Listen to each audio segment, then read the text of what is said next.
If you want to change your SIM card PIN code for the SIM lock on a Google Pixel 11, first you want to go to Settings. Now over here in the Settings, scroll down a little bit and search for Security and Privacy. Now over here in Security and Privacy, you should be able to find more Security and Privacy at the bottom of that menu. And then here we can find Protect SIM card. And here we can find the Lock SIM option and change SIM PIN. Now in order to actually to be able to change the PIN code for your SIM lock, you need to activate the SIM lock first. So I'm going to turn it on, and you need to enter the current PIN code for your SIM to be able to turn it on. Once the Lock SIM option is enabled, you can tap on the Change SIM PIN. Now here, tap on this field, and once again, enter the current PIN code and press OK. Then you need to enter the new PIN code that you want to set for your SIM card and press OK.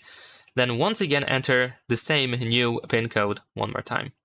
And that's pretty much it. Leave a like and subscribe.